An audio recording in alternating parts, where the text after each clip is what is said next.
should be like you, Melvin.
Ultimate on-demand destination for the UK's best fan-led football podcasts. Want authentic supporter insight on all things Bournemouth? Follow Up the Cherries in all departments on the TalkSport Fan Network. Club-dedicated content created by the fans, for the fans. Search TalkSport Fan Network.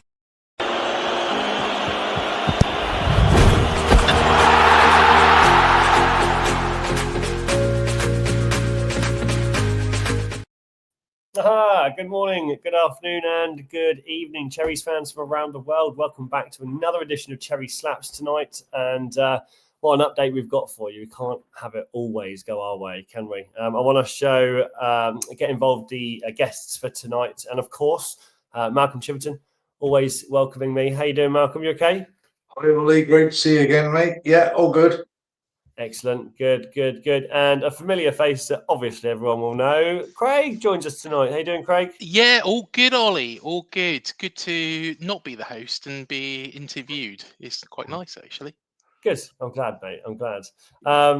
Yeah, look, I'm going to get straight into it for tonight's show. Obviously, being away at Man City yesterday, a stadium where we've never taken a point away. I know that fans, players, the squad, the club as itself was really hoping for some points, but I think in the end we were. It's a fantastic effort, right? We've come a long way to get this far, and we had some players play fantastically, but we were playing the Giants of Man City, so unfortunately it didn't quite go our way. Malcolm, we're going to come straight over to you first. Did you watch the game live? Yes, of course, and pre-match, which they generally do on a Sunday on Sky Germany. They call it Match of the Week. Yeah. And it was the first time that Bournemouth was Match of the Week. And it was really, really cool because it gave a lot of exposure to Bournemouth pre-match. Obviously, the guy in the studio, and he had Thomas Hitzelsberger. So he played in the Premier League. Yep. Ex-German international. Aston Villa, wasn't he? Sorry? Aston Villa, wasn't he? I think he was, wasn't he? Yes. But absolutely brilliant. You know, and I was saying, why is it taking you so long? But kudos, that, news has been spread across Germany as well. So people that didn't already know will know a little bit more about Bournemouth, and not just how they are now, but how they actually got in to the Premier League, etc. So, it was, pretty condensed, but very, very positive. And I was really thrilled, that the club's got that extra exposure now. So, yeah, super. Good. Really glad to hear that. Hopefully it'll continue moving forward. Yeah, why not? Craig, watched the show live? I certainly did. Yeah, I watched it live. It was, to be honest, it was always going to be a difficult game. It was always going to be a challenge. But going into the match, in all honesty, I felt a little bit optimistic. I know Matt was a little bit more optimistic than me in my prediction, which is unusual, to be perfectly honest. I'm always the one going on about the title and stupid things like that. But to be honest, I was going into it a little bit optimistic, but also I thought, hey, a point wouldn't be a bad result here.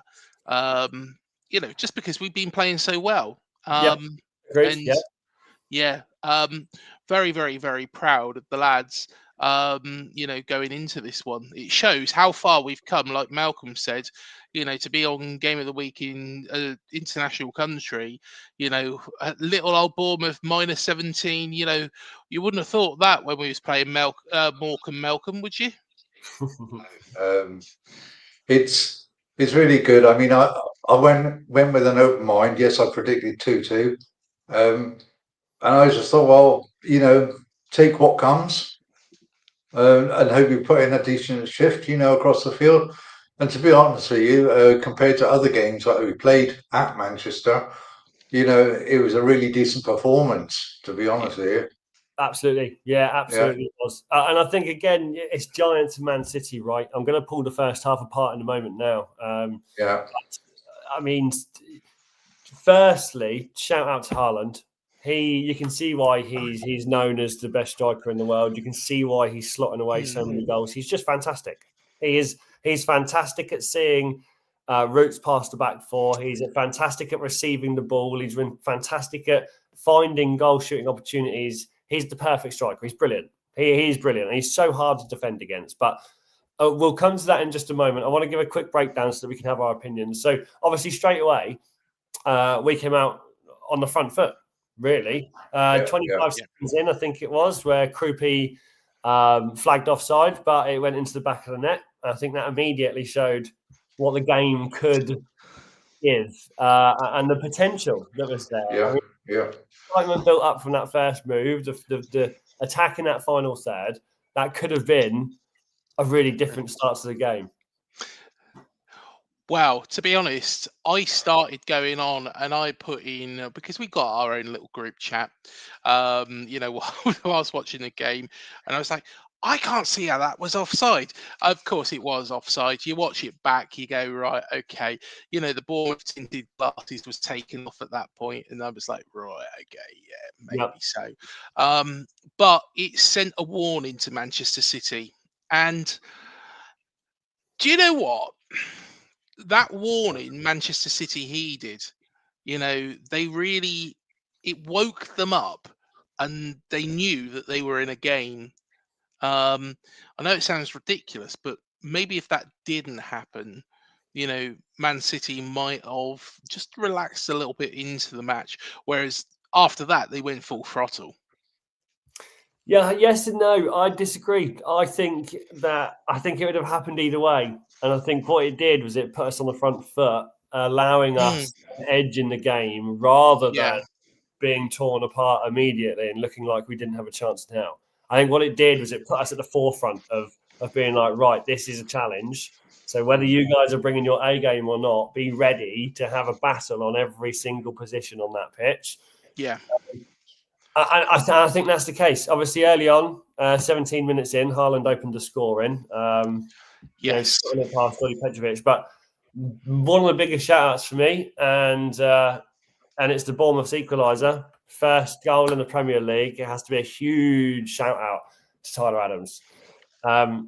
Again, fantastic game for him, in my opinion. Any time the ball comes near him and he's on that screen, he is running.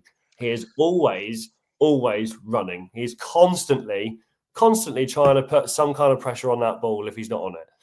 And I just think a game like Man City, a kudos has to be given there. Malcolm, first 25 minutes. Wow. Yeah, I mean, if you go back to the offside goal, and it was very distinct what City were doing. Their back line, very, very, very well organised. When Bournemouth attacked or wanted to move forward, Rupi or whoever was on the front line always had to put the brakes on, come back, because the City were just so disciplined at the back. And it was going to be a very, very difficult job, really, after that. And just watch it through the whole 90 minutes, and they were doing it from the first minute to the last. So, you got to give credit where it's due. City were very, very good all over the pitch. Cherky, wow. I mean, what a pass to Haaland.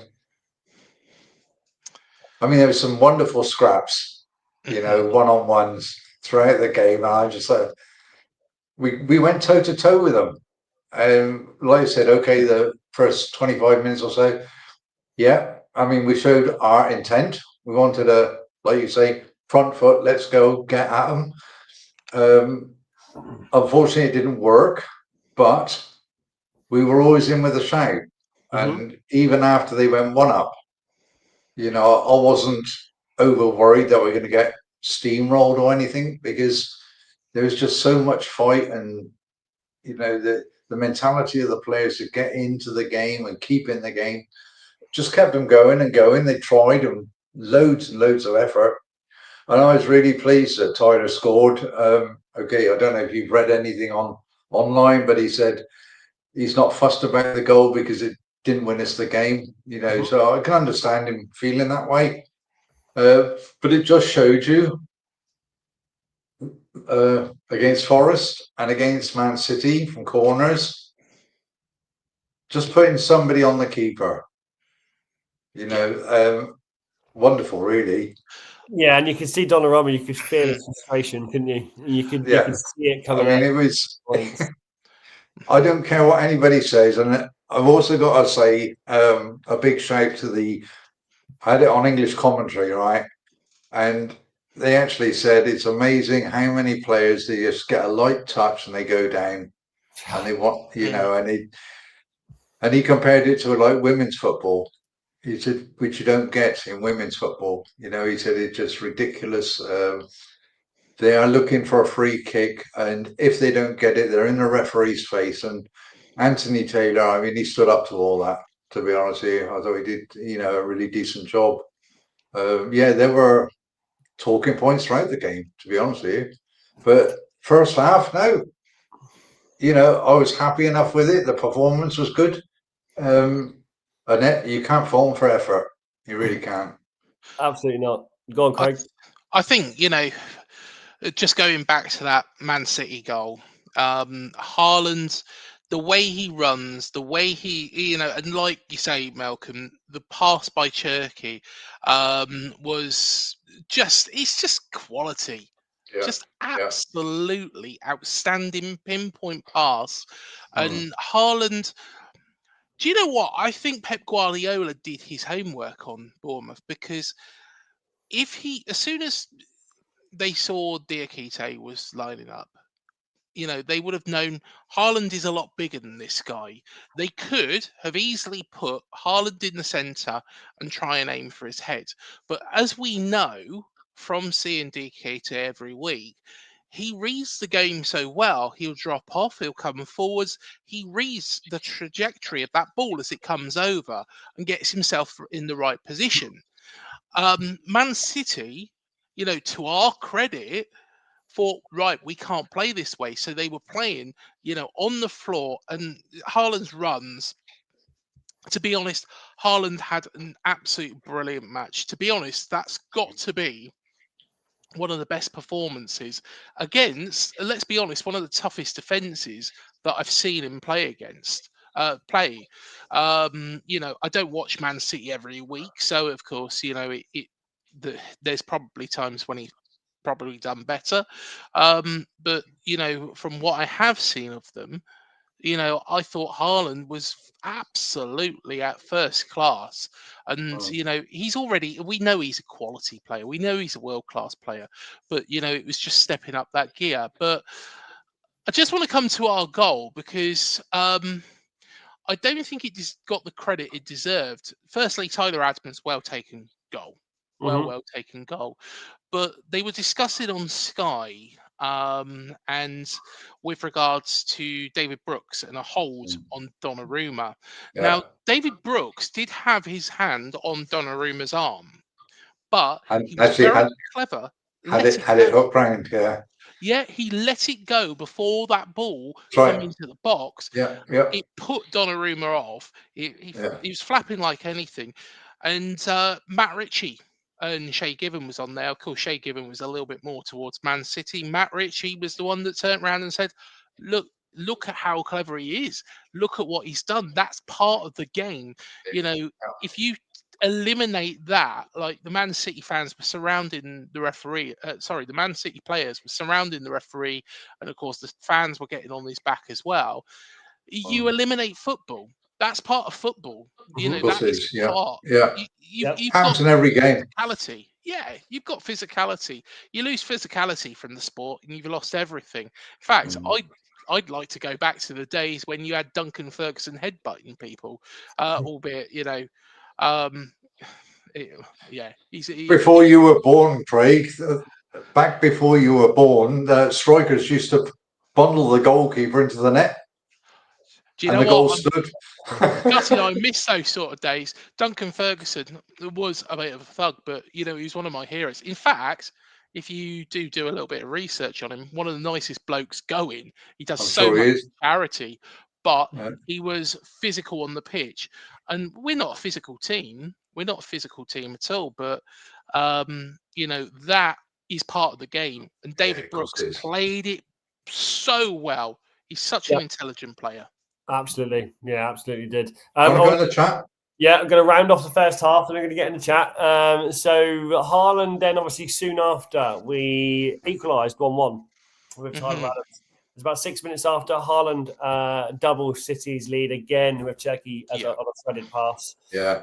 Again, just a fantastic goal 1-on-1 with the keeper. That was better than the first, to be honest. It was, it was. But again, similar breakdown of the defensive line. You know, there was times when you saw Senesi being dragged out a little bit, or Diakite being dragged out a little bit, and then Trafford would be left caught out, not being dragged in far enough. And then just before the break, you saw City have several chances. We were scrambling a little bit going into that second half. Now, as I said, I'm going to come to the chat and I'm going to really break down this second half because there's a couple of questions I've got for you both. Jamie Kane says, evening, Craig, Matt, Ollie and Malcolm. Yeah, hi, Jamie. Hello, Jamie. Hope you're doing well, mate. Sean says, we'll just quickly look at the highlights in both our goals conceded. Diakite was out of position to me. It's going to have to be, you'd have to watch the full thing, mate, because Diakite did have a fantastic game. He was still very decent. He still had Haaland locked down in the air, just maybe not when he had him running at him. We did play a high line, though, didn't we? We did play a high line, and we got caught out a couple of times. Bear in mind, this set of games, so where you've got Andone Iraola, Pep Guardiola, and Unai Emery, right? They're all of them have come from the same realm of the same world. They've all had their interactions. I've seen recently a question to Andone, and I'm pretty sure they all text and they all talk and they're all chatting. Anyway. So it wouldn't surprise me if they were all trying to figure each other's game out and try and adapt to how each other plays, because they're all doing fantastic in their own way and have done in the past few years. They've all tweaked things from last season, haven't they? So exactly, you don't really know what you're going to be coming up against system-wise. There's a good interview actually, and I encourage everybody to watch it after watching this whole show. It's a couple of years back when Andoni Iraola was first appointed. I spoke to a gentleman called Mikel Xtari, and he was the Basque Country national team coach. And of course, Unai Emery, Andoni Iraola, Xabi Alonso, Mikel Arteta, Julian Lopetegui, they're all from the same region of Spain. And Pep Guardiola, of course, knows all of these guys. I don't think he's Basque, but I might be wrong. But Mikel Xtari was talking about how he coaches them. In fact, I've even, Mikel was so kind. I'm not going to put it up on, the channel because, of course, it is copyrighted work from Mikel. But he was kind enough to send me over a copy of his book, a PDF copy of his book in English. And I tell you what, how it breaks things down for a manager is absolutely incredible. The man is literally a genius, and he's coached and taught all these guys. So please watch that afterwards, guys, because it goes into a little bit more about these managers and the style, their thought process. Maybe a topic for Cherry AM.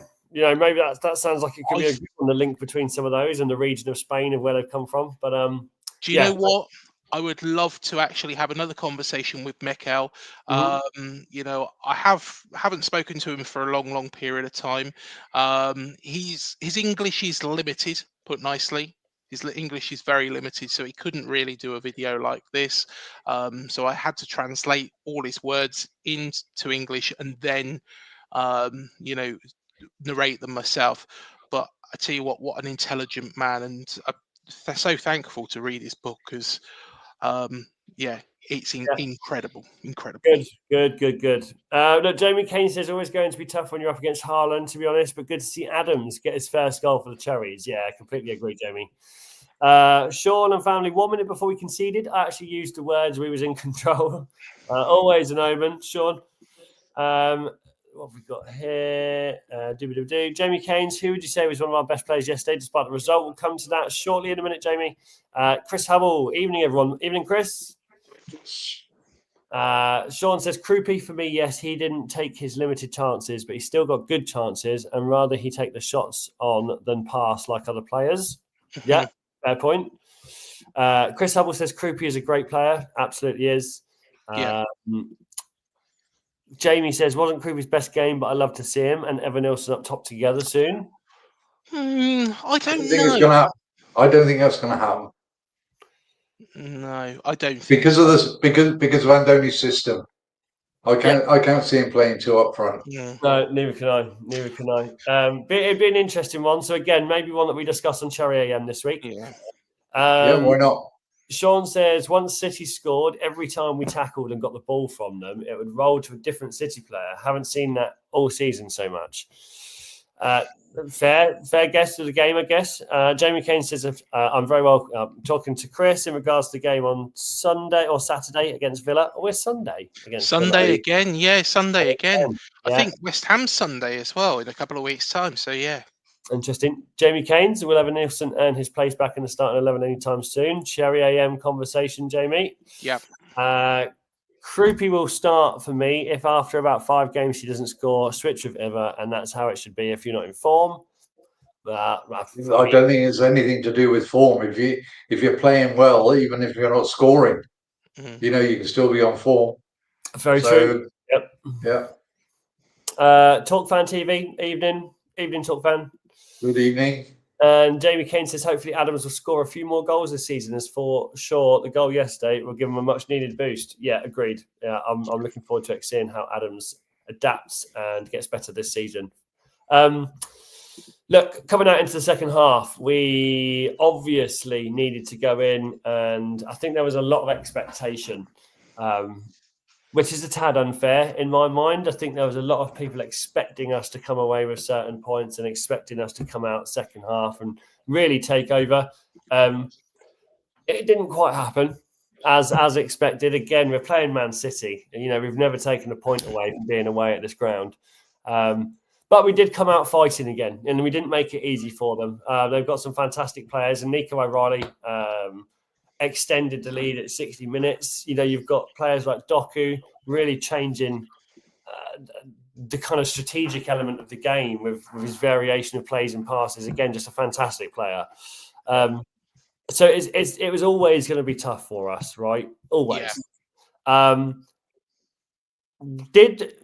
My question is, and I think this is one of the biggest questions, is there a way that we could have come out second half and minimalised that vulnerability from Man City? Because they opened us up in a way that we hadn't been. Even against Liverpool on the first game of the season, we didn't look that vulnerable.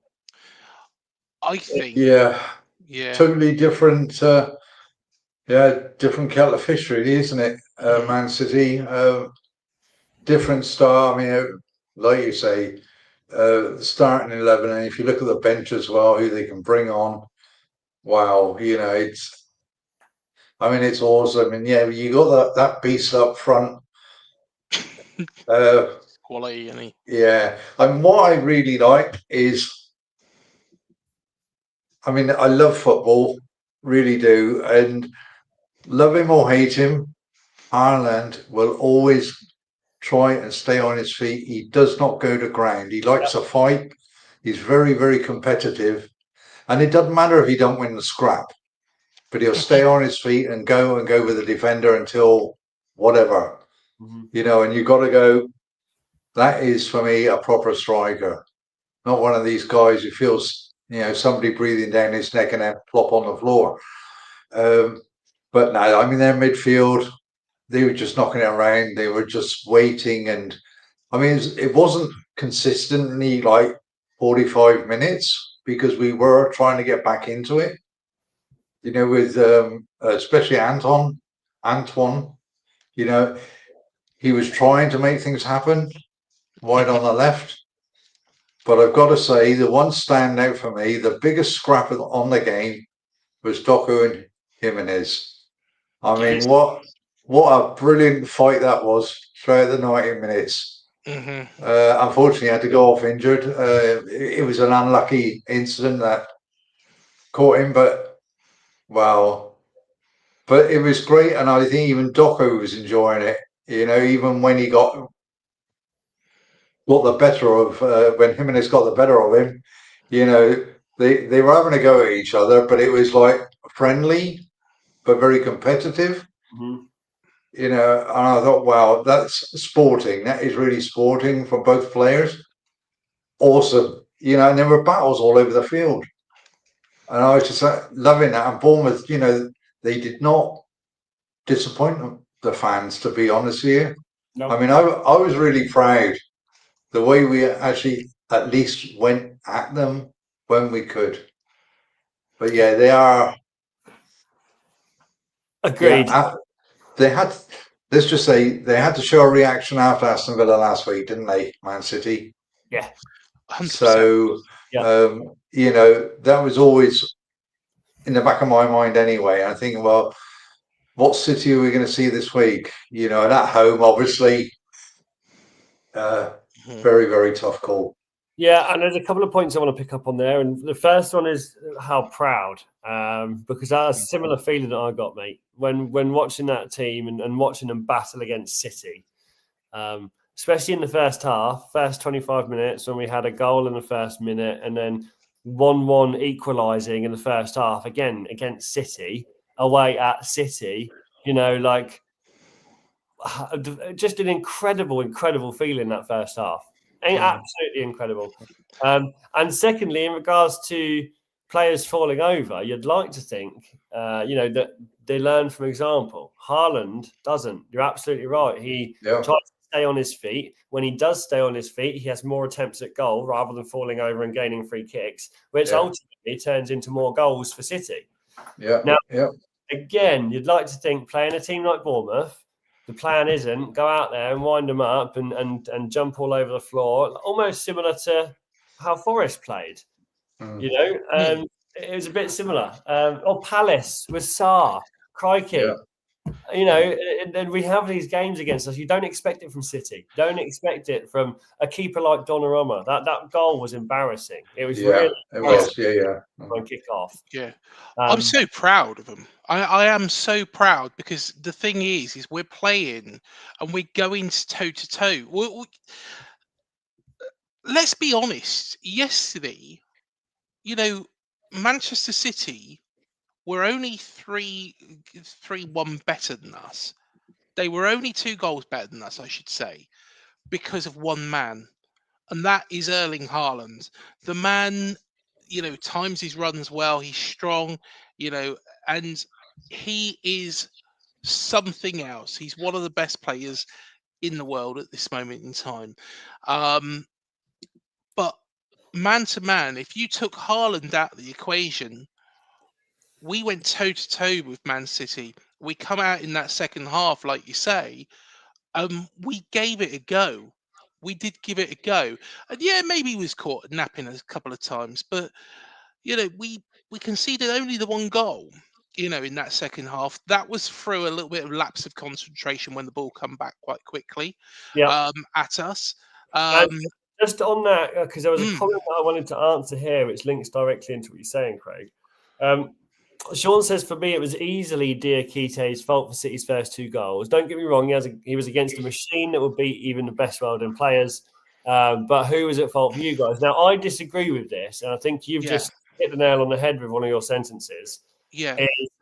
they were creating chaos. They were pulling us apart, right? So I don't think any one goal could be blamed on Diakite. Yes, he was pulled out of position and he could have done better against a firing machine like Haaland. But if we're to give him credit, that second goal, Trafford was way over on the bottom left-hand side. He was probably 5 meters keeping the line on. So there's mistake number one. If he was close to the fighter in, he would have been able to cut across to get Haaland. Mistake number one.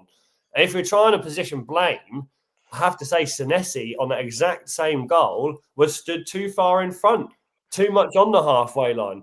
Because again, the difference that Haaland has managed to split those two centre-backs, Senesi and Diakite, all he's done is exposed the issue of how far they are apart. I don't think that's necessarily Diakite's fault. I think that's Senesi's fault for being too far up. But again, I just wanted to address that one, Sean, only because, in my opinion, I don't feel like I can say it's... You can't blame one individual.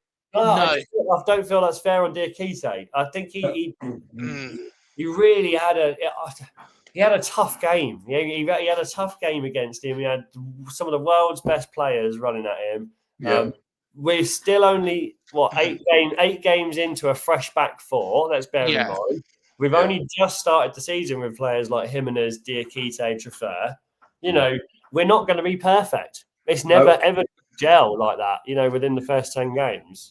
We could potentially have put 2 men on Haaland, but if you do that and you focus too much on one player... Yeah, well, that opens up space elsewhere, doesn't it? Exactly, Malcolm. So I don't blame Senesi. I don't blame Diakite. I don't blame Trafford. I think that Man City did a very good job. They were spraying the ball around. They were pulling players out of positions, where they wanted or should have been. Our players were, playing with that same intensity. It did take its toll throughout that match. You could see that. But we never gave up. Probably the only thing I would say, and I know that you've mentioned Jimenez and Doku, that battle was brilliant. It was a brilliant battle. The only thing I would say is maybe Lewis Cook could have come on a little bit earlier before the injury, because Doku was, putting in some tough challenges. It was good. But also, the thing is Lewis Cook just kind of steadied it a little bit. It was very, very high paced. Cook come on, just calmed it a little bit. It slowed down that pace on that right back side. And if we had wasn't there a forced change because Adams had to go off? Yeah. There were, Cook come on for Jimenez, and it went into that right back position. To be perfectly honest, I think he slowed it down, and that slowing of that down might have added for a little bit longer, might have added a little bit of a different style that maybe Manchester City would have had to change and counteract. But I can't criticise a single player. I think every single player on that pitch for AFC Bournemouth did the club proud, did the bad. Absolutely. Hey, we were coming up against, let's be honest, the best player, in my honest opinion, in the world at this moment in time, in Erling Haaland, playing for a Pep Guardiola team. And Pep this season has got them organised. That's the biggest thing. Last season, they weren't organised at all. Mm-hmm. He's got them organised. They've got a strategy now. They, in fact, play a lot more exciting football than they used to, because sometimes I went to Man City, games at home and I think, oh my God, always boring against Man City. It's a bit more exciting from them, but he's got them organised. Yeah, agreed. Absolutely agreed. I just want to touch on some of these comments here. Jamie Keynes, we pressed up too high for City's second goal. And the third goal, I can't really blame anyone for that. No. Yeah. Sean says Jimenez had the City player in his pocket and was annoying him, but should have came off straight away when injured as he was at part fault for the third goal? No, I don't think he had an injury before that goal went in. Really, did he? He had a couple of knocks. He was pushed around a bit. But That came much later on, the injury. Yeah. there wasn't anything. Yeah, he'd taken a couple of knocks. I would have probably bought on. In honestly, this is just my honest opinion. I would have probably bought on Lewis Cook just to kind of steady and slow it down at the back, just give that little bit of reassurance because it was being played at such a high pace. Yeah. That maybe that stopping, thinking, passing, and then gradual build up might have just worked. Might not have been as exciting, but it might have just worked. Could have done, absolutely. Jamie Kane says Jimenez was good, I thought, for most of the game. Agreed. And Chris says that he agrees with you, Craig. Liam says always proud to support the Cherries, aren't we all, Liam? Absolutely. Said I would have played Milo instead of Diakite due to the height of Haaland. Interesting. Yeah, I mean, we did mention this pre-match, didn't we? On Thursday, Ollie, with our starting lineups, we weren't. I'd have done it simply because of height, but it's not just his height. Haaland, like I said, he's a beast, and he's got so much more to his game now than he had 2 seasons ago. Very difficult. He's much more clinical with his feet than he is with his head. Yeah, absolutely. I mean, every game, I think he has at least 3 heading chances that don't go in. And yet he scores most games with his feet. So Diakite reads it so well. He reads it so well. Yeah. Milo, he probably could have got his head on a lot of lofted over balls, but Man City didn't play that way because they knew that Diakite would read that. Fair play to him. Yeah, absolutely. Sean says when you're going against top teams, all you can hope for usually is to be competitive and have a chance, and we definitely did. And on another day, we could have got a result. Yeah, I agree with that. Quite simple. I back up the fact that if we played like that, how we did against City, we'll beat the likes of Arsenal. We'll beat the likes of Tottenham. We'll beat United. Like if we carry on playing like that, we've only got great to come. Yeah, we really, really have. Chris says. Ali, always love that. I always love being a Bournemouth fan. Fair, yeah, nice one, Sean. Well, if they didn't have Haaland, we would have got a draw, which would have been a brilliant result. I agree. I wouldn't have gone quite as far as saying we'd have got a draw, but we would have definitely been well on the way of doing better if they didn't have Haaland. Sure. Sean says, I would say. Even with Haaland, a bit of luck, and we could have got something, and that's what you say against top teams. You need a bit of luck. Yeah, and of course, yeah. It doesn't always go our way, right? I think expectation again with how we enter games like this. We come on fantastic runs. 8 games unbeaten since the Liverpool game, and second in the league, and all these other things. But please bear in mind, win or loss this weekend, we were still top 4. Which I don't think has ever happened in the history of Bournemouth again. We've never been able to say if we lose this game, we still stay in the top 4. But that's huge, really, really huge. Getting past at this stage. Can I give a big shout out to Alex Scott? Of course. Yes. I mean, we haven't mentioned him yet, have we? No, we haven't. They weren't a bad player from Bournemouth, to be honest with you. They didn't hit the heights against, that City team, but work rate, absolutely phenomenal. So I was really, really more than happy, with the performance. Shame about the result, but hey ho. Yeah. These things happen. And I think the real show of character is going to be our next game. It's how we come away from a loss at City, Do we go into the next game with our heads hanging and thinking, oh, goodness, we've lost another one? No, of course we bloody don't. We go into that next game and we think, holy Christ, we could have got something there against City. Now let's go and smash Villa. That's the thought process that needs to be in all of them, really. Villa, I've got to be honest, look very, very good. I know that they were beaten by Liverpool, but we'll come on to the Villa game, no doubt, later on in the week. But Yeah. they're no pushovers. It's two tough games as expected. Yeah. These two, Exactly. but I think sometimes it's unfair to give breakdowns and thought processes. I've been really holding my tongue, trying not to bring up Gannon Doak, and I'm not going to, because I don't think it's fair putting his character and his type of player and how we use him off the sub bench into a situation like he was put into and then expecting results. I don't think that's fair to then sum that up. It's an unfair situation for him, and I think I think he really struggled. I think that was a real tough thing for him on Sunday. Of course, yeah. And you could see it. You could almost see it. But look, I think overall, fantastic effort that we've got to this stage. I think it's brilliant that we got a goal, and the first half was so on the edge of your seat. And I think watch this space for us. Really, we're going to continue to have exciting games where we surprise. Season's long, mate. Exactly. Yeah, exactly. This is just a blip. It's just a blip. These things happen. These things happen. Games win and lose all the time.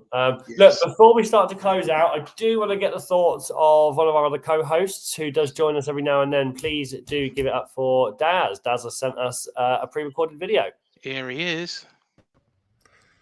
Hi all on the Cherry Slap Show. This is Daz, Cherry Down Under, and just my match analysis from the amazing game Manchester City versus Bournemouth. Let me start by saying that Man City, they're spending $330 million.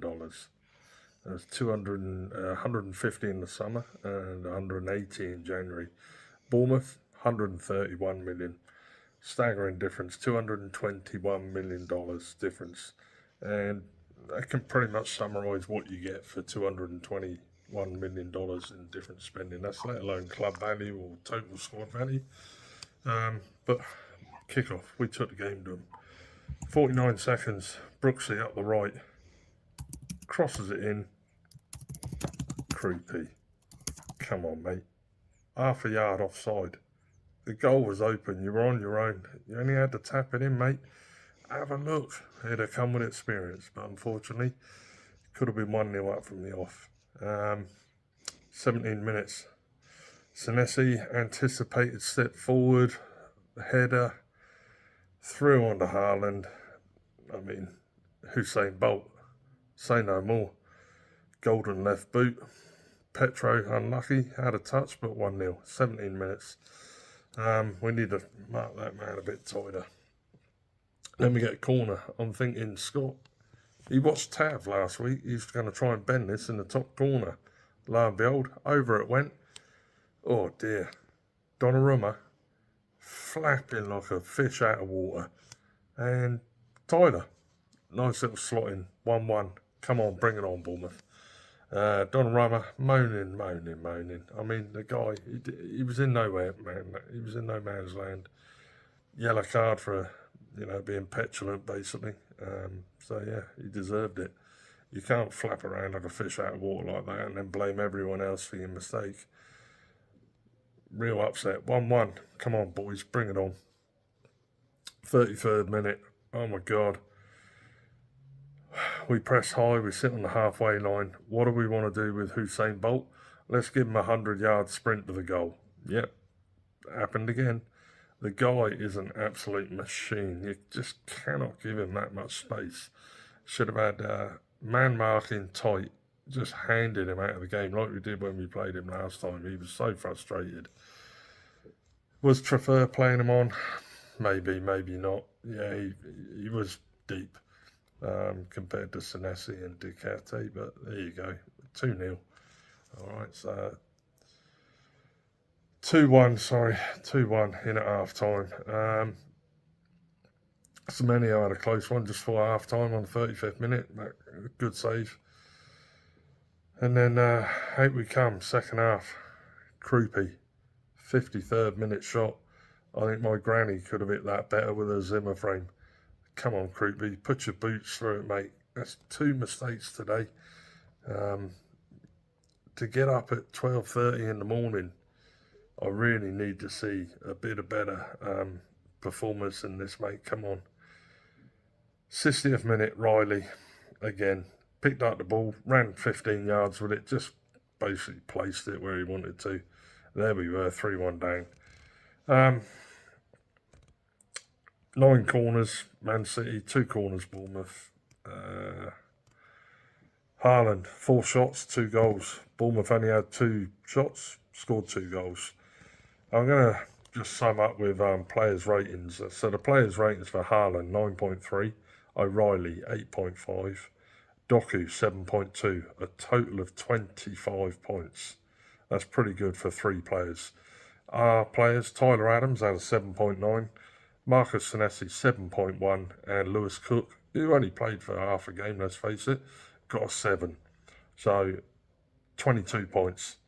The difference, 25 to them, 22 to us, 3 points. Man City took the win and deserved the 3 points. Lots of positives to take from the game. We'll come out fighting again next week against Villa and bring it on. Up the cheers. Spot on. Thank you, Daz. Really appreciate that, mate. Yeah. I love you getting involved and sending over your thoughts and giving your time, mate. Look, for now, really appreciate everyone being here as always. Next week, I believe we will have a much nicer update. You're going to point at someone in the chat below. Yeah, we got another Aussie in the chat there as well. Yes, we do. We do. We have got Paul from Oz.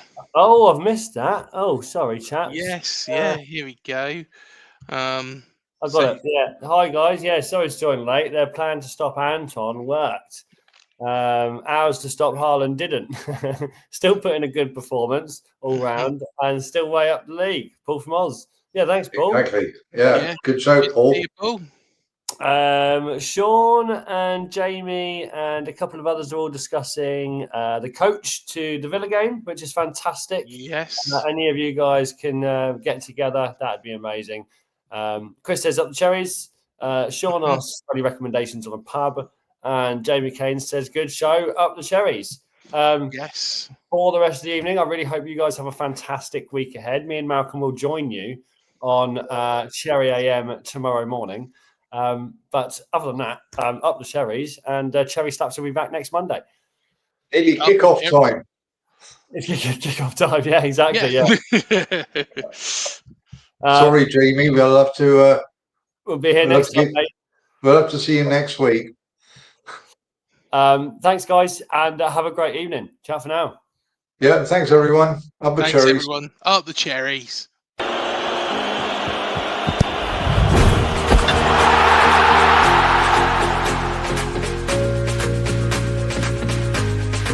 TalkSport Fan Network. The ultimate on-demand destination for the UK's best fan-led football podcasts. Want authentic supporter insight on all things Bournemouth? Follow Up the Cherries in all departments on the TalkSport Fan Network. Club-dedicated content created by the fans, for the fans. Search TalkSport Fan Network.